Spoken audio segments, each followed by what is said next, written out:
Thanks for tuning in, guys. Today we talk to a flight attendant.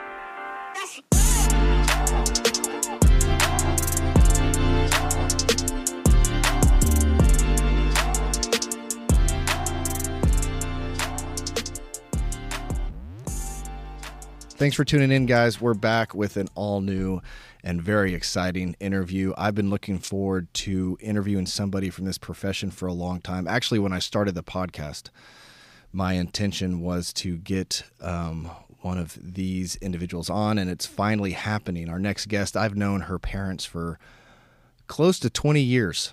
I work with both of them at the fire department. They are well respected, and I enjoy their friendship and company, and it just made sense when I found out that Annika was a flight attendant to get her on, and she has graciously volunteered her time for a small conversation. So with that being said, Annika Athey, thank you for coming on. I really appreciate your time. Absolutely. I'm so happy to be here. Yeah, this is really fun. Thanks for being flexible. We are having some technical difficulties, which is not unusual for what I do. My production team is slacking, but Annika's been very gracious. So let's jump right into it. Why don't you go ahead and introduce yourself and tell everybody what you do for a living?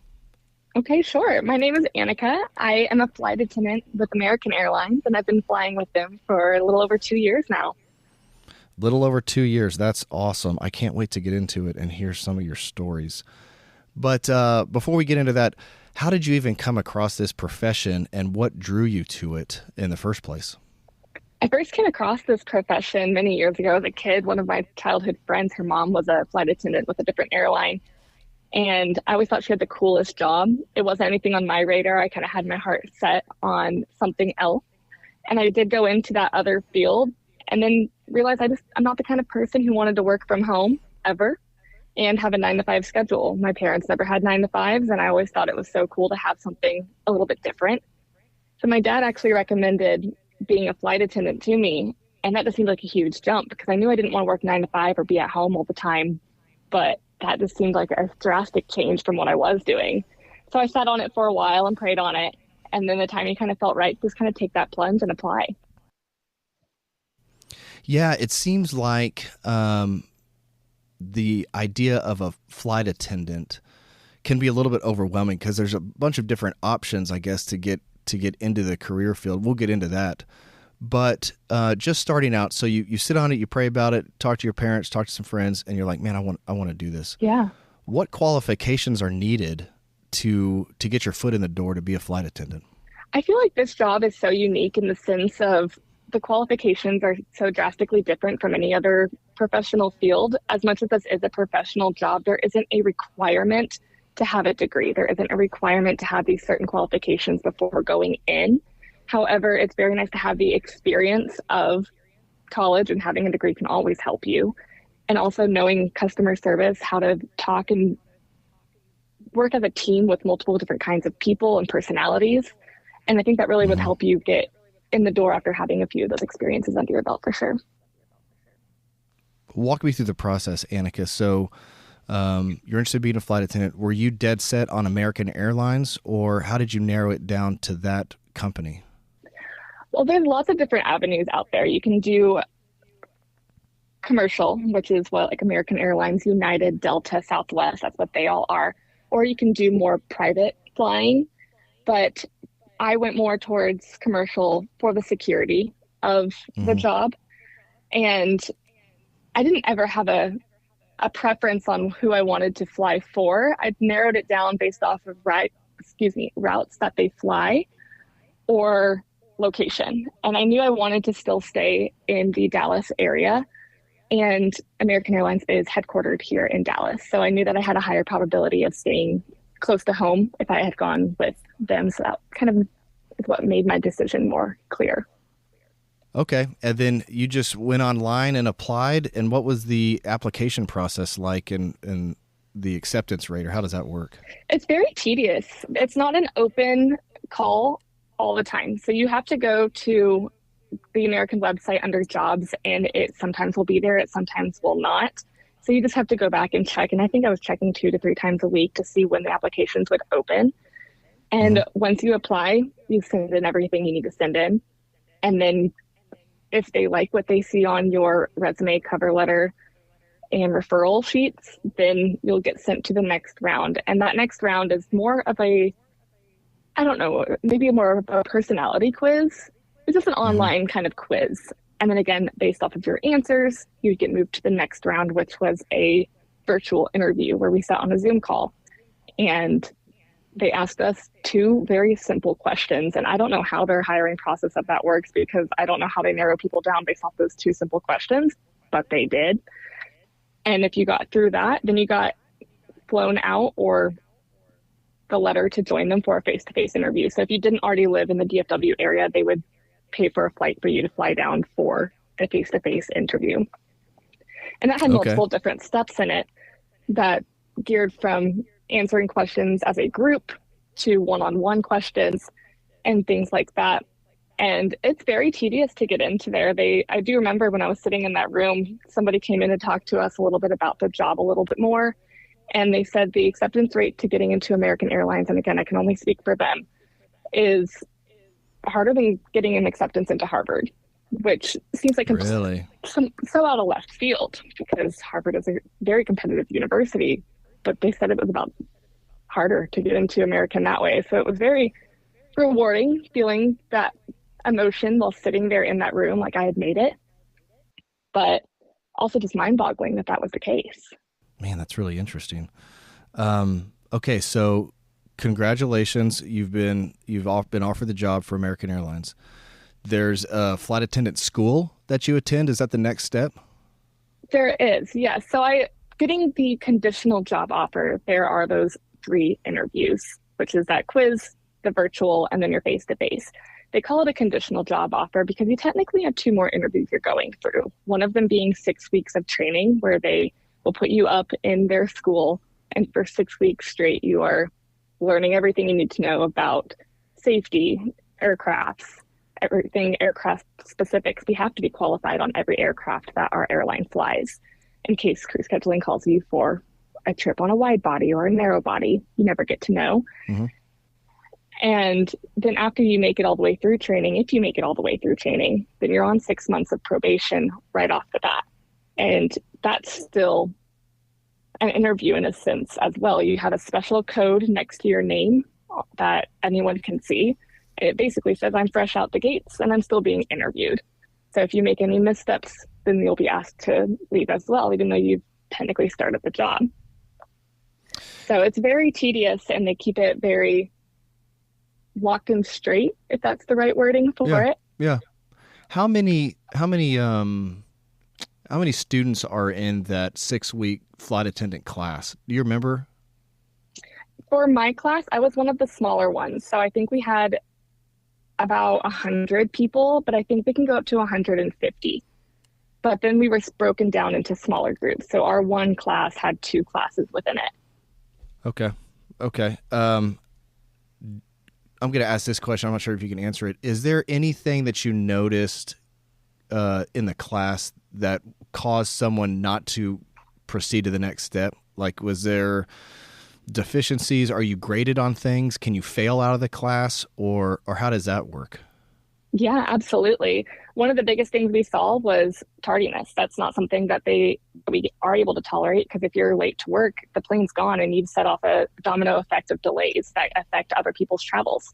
So if you're late to class from lunch, the hotel, or anything like that, you'll be asked to leave because Wow. that is operational dependency. But you can most definitely also fail out of it. We have very intensive coursework and tests almost every week, if not twice a week. And you have to score a certain percentage or higher to make it through. And there is a chance to retake it, but you only get that opportunity once before you have Wow. to try again a year later. Boy, that's intense. Yeah. How strenuous, you mentioned the test you had to take and the information. Was that overwhelming, manageable, or how much time did you dedicate outside of class for all that information? A lot of it was self-taught. And so they would go through everything that you needed to know, but you also had online training requirements to do on your time outside of class. So we'd be in class for maybe 12 hours and then have to go back to our hotel room and then for another 4 do all of the material that had to be completed online before you got to class the very next day. And then that class was a review of everything to prepare you more for those Okay. tests. And then, of course, the studying on top of that with your groups or individually to help you prepare for the simulations and written tests. When you were in the class with all your classmates, it sounds like you knew, hey, I want to work for American, and you hustled and applied and made the cut. Were there other classmates of yours that had applied to different airlines and just happened to be offered something with American, or were they all of the mindset, this is what I want to, this is the only company I'm pursuing? I'm just trying to gauge about how pretty good mix. Yeah, how competitive it is, and if it's better to cast a wide net, or like you did, you stayed laser focused and it worked for you. I was just curious the dynamics of the class. Absolutely. I think if your goal is just to be a flight attendant and you just want to get your feet wet and try it out, definitely apply to multiple airlines, especially if you don't care where you'll be moved to, because every airline has bases all over the country. Mm-hmm. So immediately after training, I got sent out to Boston, and I had to work out of Boston's airport for 2 months before I was able to transfer to DFW. So if you don't care where you move to, then definitely apply everywhere. And I did have people in my class who applied to multiple airlines and got offered the jobs to a couple, and then just ultimately decided and narrowed it down to American, and other people who later left and went to another airline. You go through the interview process, you successfully complete the 6-week class, then your 6-month probation. You've been doing this for 2 years. Yes. At what point did it start feeling more comfortable? Like, is it during those 6 months where you start kind of getting your groove, or how long does it take to start kind of understanding the position in real time? I think it's different for everybody, and everyone has a very unique experience when starting this job. I felt like I could get the groove down pretty easy in that 6-month period on our narrow body suite. Being so junior still, and I will be considered junior for the next 15 years because DFW is a very senior base. But I do not have the comfortability with those wide body aircrafts. I know it and I'm qualified on it, but knowing what each position moves and how to best make an efficient use of time while working that aircraft, I don't know, because I've only flown it maybe twice. And so there's things that you're constantly learning in that for sure. And you're always learning in the job, different ways different people do things that make it more efficient, or just tips and tricks that come with any job. Yeah, that's interesting. So from what I understand, and I still need to get a pilot on here, a commercial pilot, you talk about seniority. Obviously, the more senior people get the more preferred routes. I always thought international, that was like the pinnacle of seniority. Those are the kind of routes you want. You want to go international. Is that the case, or is it different between people, or like is if you say, man, I only fly wide bodies, is that like a feather in your cap to prove that you've been around for a while, or how does that work? Almost yes to all of that.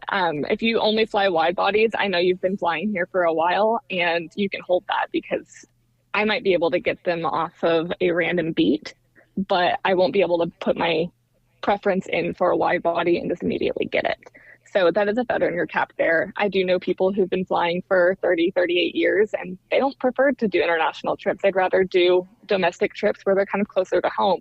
And I think that's the beauty of this job as well, because everyone has a different story coming into this job, and people have different things going on at home. And so you can kind of morph your schedule and have that flexibility to be home when you need to be home, or fly as much as you want. Let me ask you this, and I feel like I'm all over the place, but I got so many questions. American Eagle, that's like a daughter company of, is American Eagle even around still? It is, yes. That's one of our what do you call them? American Airlines is a mainline company, and then their regional companies are American Eagle and SkyWest and things like that. But you only fly for American Airlines, is that correct? That is correct, yes. I am not hired under American Eagle, although it's a okay, got it. company under, yes. You can Yeah. get your feet wet if you are young and wanting to start into the American or flight attendant world. You can definitely start on those regional carriers because I think they start hiring. This will have to be fact checked. I think they start hiring at 18 for the regional ones. For mainline, you have to be at least 20 years old to apply. Okay. But I think you can start much younger for those regional flights. Interesting. Yeah. Yeah, that would be interesting to look at. You don't have to get specific, but I am curious, what is entry level salary like for a flight attendant at a company the size of American Airlines? Yeah, that's where it fluctuates a whole lot. So the lowest you could possibly make if you were to just do what the company tells you and you don't add on any of your per diem, which is the pay you're given outside of working, then that smallest number would be around 33. But that is 33 what? Sorry, 33 salary at 33K a year. Okay. So it is a very small number. However, that number can change so much. You get your pay increase every year that you fly, and you can get lead pay if you work a lead position on the aircraft. You get that per diem, which is an hourly rate per hour you're not at base.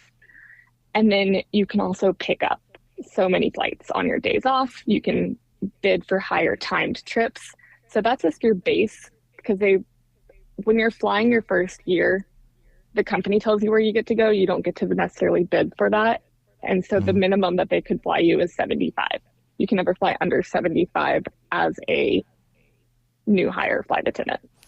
Yeah. So what is that? 75? That 75 hours? 75 flight hours. Yes. So that seems very minimal to people who are used to working maybe 40, 50 hours a week, but those are flight hours. So 75 is a whole month work. So in a whole, the base level, an entire month is 75 hours of total flight time. Correct. Not including travel or layovers or anything like that. That's just like on the airplane, in the air, serving the customers. Absolutely. And you can pick up shifts, and there's flexibility there too. Yes. It sounds like. Yes. So we are given at least 12 days off a month, and you know those about a month in advance. And within certain parameters, you can pick up on any of your days off as long as you leave enough time for your legal rest. And what you also didn't mention was just the benefits of working for American Airlines. So I assume non-rev status, maybe for you and your family, and then I don't know if you're involved with the union there, but y'all have union protection, which is great. We do, and that is a really great additive, which is also something I did look for when I was debating between different airlines. Is not that, God forbid, we'd ever need it, but the union is there for you, and having that on your side is a huge plus. Is it safe to say, Annika, with that base kind of at 33,000-ish, Delta, United, are they all going to be somewhat similar, or is there one airline that really stands out, or is that just probably going to be the same across the board? It does fluctuate a lot through different airlines. I do believe at this time Delta's incoming rate for their flight attendants is much higher than what American's is. But the longevity of pay and the growth that you can have with American outweighs a lot of the other airlines. So you might be starting small now, but it has exponential growth down the line. And then not to mention also those benefits that, yes, other airlines have, but of being able to travel on standby for your own personal travel, or even discounted travel for yourself. Yeah, which is actually a great segue into the next question. What is upward mobility like? And then if you could maybe give a salary range, you start out making 33K-ish. What are, ballpark it for me, the real tenured 30-year flight attendants? Like what kind of salary range are we looking at? Yeah, so our top out pay is at 13 years. So once you've been flying for 13 years, you're at your top out pay there. So that can fluctuate, because once you get out of your new hire range of flying, you'll be able to hold something called a line where you know all of the trips and you can actually bid trips for the next month rather than being at the company's discretion to call you. And you Hmm. can then drop your hours down to flying a minimum of 40 hours a month. So you can fly as much or as little as you want. I know some people who fly 130 hours a month and they're bringing in six figures at their top out pay. And then I know some people who've been flying 40 years and they fly their 40 hours a month and they're just bringing in little bits of money, but they're just doing it more for going The to see the world. benefits. And but yeah, Yeah. sure. Yeah, the travel for sure. How many, I mean, I guess I could do the math off air. 40 hours, like how many flights is that? Is there any way to calculate that? Like the people only working 40 hours a month. How often are they gone? That seems like a lot of time off. It is really because 40 hours, depending on your seniority, if you can hold those international trips, that's about two international trips. Or a Yeah, normal 3 day trip is at about 15 hours. So you could do 3 to 4 3 day trips and then be off for the rest of incredible. the month. Walk me through what an average day looks like for you as a flight attendant, if there is such a Man, thing, I guess. there really isn't. But I mean, there are certain things you have to do before each trip. So, of course, you always want to make sure you have your required items. Our company gives us a list of things that are required. That is our company issued tablet, the charger for it, our company keys. And then there's other things down that list as well that are required for every trip. Even if you're doing a domestic one, you have to have your passport. But then there's other things you want to make sure you obviously have. I don't care if I'm going to Alaska, I'm bringing a bathing suit because I might get rerouted and go to Hawaii. So Okay. I want to make sure I have my bases covered. But we are required to show up to the airport about an hour to an hour 15 before the flight departs. And that is company standard to be there at that time. And it really truly is so much different than flying for vacation because if you're going on vacation, you're there at the airport 2, 3, 4 hours early. Yeah. Whereas we just stroll up about an hour before the plane leaves. And it's pretty straightforward from there. Honestly, the boring days are the best days. That means nothing's happened because we are there, yes, to make sure you're comfortable and hydrated on a flight, but our number one priority is safety. And so we long for those boring days because that means we haven't had to use any of our training because that could be someone's worst day of their life if we are having to use what we know. Hmm. Um, so on a boring day, we take off, we do our service, we land, we hopefully all have a smile and are greeting you and wishing you well on wherever you're going.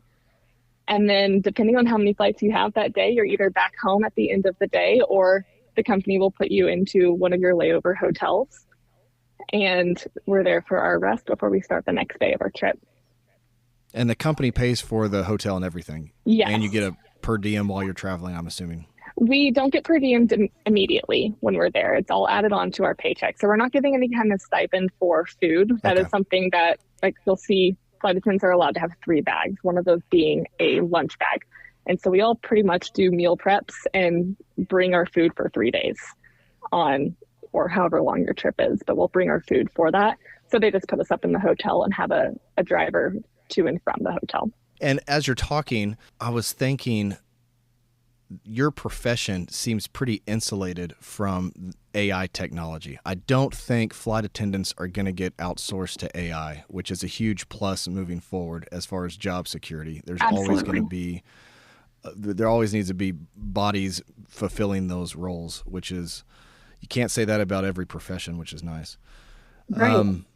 On a personal level, Annika, what is the best part of your job that you think, and what is the most challenging thing that you have to deal with as a flight attendant? The best part of my job is I never work with the same person twice. Every trip that I have is a new crew and I may never see them again afterwards, which can be a blessing and also very sad if you really have a great connection with them. But you get to talk to all these different kinds of people, whether that being passengers or your crew, on why they started this job, where they've come from, things that are going on in their life, and you can be joyful with them, you can cry with them, you can just be there for them because we are all human. And I think that's just such a refreshing part of the job, in addition to going and seeing all these new locations and having all these new experiences. But you're also learning so much throughout this job as well. We constantly keeping up with requalifications with the FAA and regulations that are being passed down. So our knowledge is continuously expanding through the course of flying. And it's changed so much just even in the last 20 years. Mm-hmm. And it's really neat. And then that's a great answer. What is the most challenging or stressful thing that you have to deal with in your profession? Yeah, there's definitely an equal measure to it because it's not always the most glamorous job. We always want to try to make it out to be that it's super glamorous. We're getting these free flights. We're going to these new places. But there's also that dark corner of it of being able to stay in routine. Sometimes you're not getting to the hotel till 1 a.m. and then you leave early in the morning. So like trying to keep up with your fitness and your health. And there's also times where you're missing out on holidays or missing out on life events or could potentially be missing a friend's wedding, especially when you're new and don't have that much control over when the times you get off. Because I know for like your first few years, it's very hard to get a weekend off. I very rarely have a Saturday off. But you kind of just learn to adjust, and the people around you learn to adjust that as well. That's already been something kind of engraved for me with my parents being firemen. So it's just something that happens. Sometimes Santa comes early. Sometimes he comes a little later. But things like that. And then, of course, like our irregular operational delays are never fun days. People come on board very upset. Their flights have been delayed or canceled. It's now the next morning. They've missed where they're trying to go. And trying to de-escalate and still get them to where they're going. And also have that compassion that, yeah, it's frustrating. You were meant to get there at 2 p.m. yesterday, and now it's 6 a.m. and we're just not taking off. I understand. So those things can be stressful and challenging, but it's a yin and yang with every job. I think your profession is unique in the sense that you literally are the face of the company. And unfortunately for you, if the pilot, he can sit up in the cabin and just delay for whatever reasons. You guys have to deal with the passengers with a smile on your face, completely out of your control, but you've got to calm the riots and stuff, which I think could be challenging. It is for sure. And it's mainly just because people don't understand what's going on. When you're in the dark, you're a little more confused. But when you're understanding of why things are happening, it's a little bit more like, oh, okay, I get it now. But it's hard to talk to upwards of 200 people and tell them each exactly what's happened and why. I get it. Hey, let me ask you this. If you weren't a flight attendant, what other profession or professions do you think you would enjoy or that you'd be good at? I would sound so out of left field for me, but from a lot of people that I've talked to, I've heard that I would be a very good elementary school teacher. And so I've always said, like, oh my gosh, kindergarten would be so great. But almost everyone I've said that to, they're like, no, I see you more in like second grade. Like you're really good at shaping those minds and bringing things down to earth and making them in a way that people can comprehend. And so if I had to go back and do it all over again, I think I would go and be an elementary school teacher. Well, I'll say this. I guarantee you've probably dealt with, there's probably elementary and second grade students that are more mature than some of the people that you run into on airplanes. I can only imagine. You've got the qualifications for that. Yeah, the patience for it. Hey, before I get to the next few questions, something I've always been interested in. I've heard, and maybe you can clear the air. I've heard that the individual, the flight attendant who is at the front of the airplane when you board, of course, they're greeting you, welcome aboard, finding your seats and stuff. But I've also heard they're sizing everybody up and identifying who are maybe high risk or different people that could be called upon for an emergency. Is that true? Like, are you paying attention to the people coming on the plane, or are you just trying to get everybody in, sit it down so y'all can leave? No, we definitely do in a sense, in an innocent way. It's who's going to be our able-bodied person. God forbid we need them. Yeah. Who am I able to go to lift a raft out of the ceiling or things of that nature? And then in other circumstances, who's coming on and had a little too much to drink while waiting for this aircraft to get here? Nice. Yeah, that's again, something I've noticed. Safety. Yeah, I've noticed too, because I've sat in the exit row a few times and read the little pamphlet, and I think a lot of people sit there because they get the extra leg space. And I've seen some people that I don't know if I would trust their physical capabilities to fulfill that role. But even looking at the literature on, hey, this is what you're responsible for and you got to agree to it and stuff, it's pretty intense. It's like open the window, make decisions, force people. It seems like in high stress environments, that's a lot of responsibility to put on Blow Joe, who just wants the extra leg room. It's quite a bit of responsibility. It It is, makes me but that's why question some of the people that sit there. we have multiple seats on those sides of the aircraft so that if one person at the last minute decides, you know what, I can't do this, we have other people that are going to take over that responsibility for them. Not to mention we are required to, after we do our primary doors, to go and make sure that all exits that can be used are used. So if you see us climbing over seats, that's why.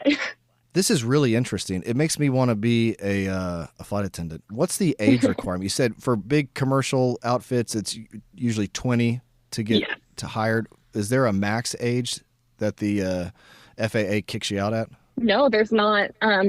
For pilots, there is, but for flight attendants, as long as you are meeting the other qualifications as you go through your training and everything, if you're able to still do all of it, there's not an age max. A lot of people actually come in and do this as a retirement job, or, you know what, I've done policing for 30 years and now I'm just tired of it. And they come and do this instead. And so I truly am getting to meet people of all ages in this group. My training class had lots of people in there, and some of our friends were old enough to be my parents. That's awesome. Yeah, I'm doing it.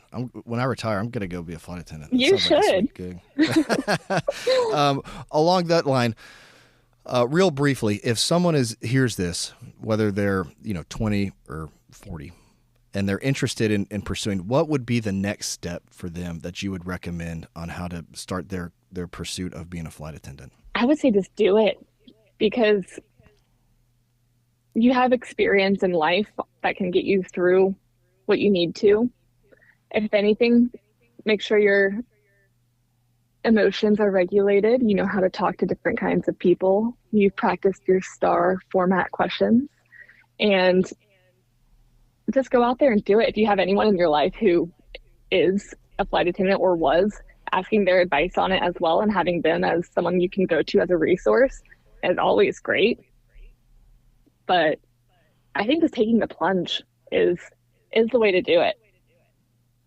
I think what you just said is something I've said to people, and I think it might be the most insightful thing, is talk to people who are doing it or that know you and love you, and just bounce the idea off of them. Man, that's just great advice in life in general, is to have people in your life that you can talk to and get honest feedback from. I think that's wonderful. Absolutely. Annika, as we're wrapping up, a few questions I always like to ask my guests is, and we can kind of combine a couple of these. What's the biggest lesson you've learned? I know you've only been doing this for 2 years, but you've got some stories, I'm sure. What's the biggest lesson that you've learned from being a flight attendant?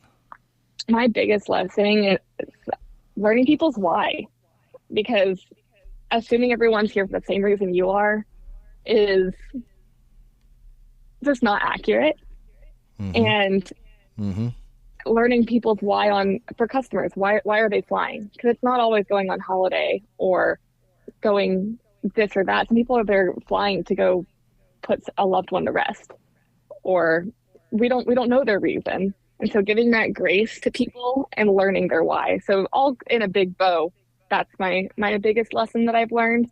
But broken down is having those compassions for people who you don't know, and giving them grace in things, and is having all these different conversations with different people to grow relationships and community. That's old time wisdom right there, coming from a young person. It's awesome that you've learned that at such a young age. I love it. Thank you. Any books that you recommend to listeners, personal or professional, or audiobooks, things you're reading? You got any recommendations that you would throw out to someone interested in reading?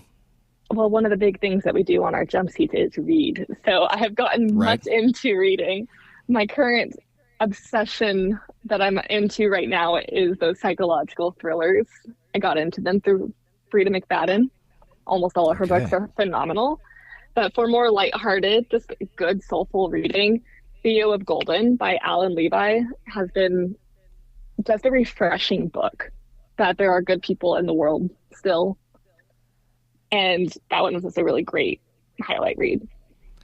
Man, I've heard someone else recommended that book recently, and I went to Amazon to learn about it, and I need to check that out. You're the second person, so that's good to know. Yeah, my mom recommended it to me. She loved it, and for good reason. It's a great book. That's awesome. Annika Athey, thank you so much. This is awesome. It's something I've always been curious about, and you are articulate, and you have a great personality, and you broke it down exactly like I was hoping you would. So, thank you so much for your time, and thanks for what you do up in the skies. It's worth it, and I think you're doing a great job. Thank you. I'm so happy to have been on here and share a little piece of what I know for you guys. I love it. All right. Well, have a good day, Annika. We'll talk soon. Okay, bye.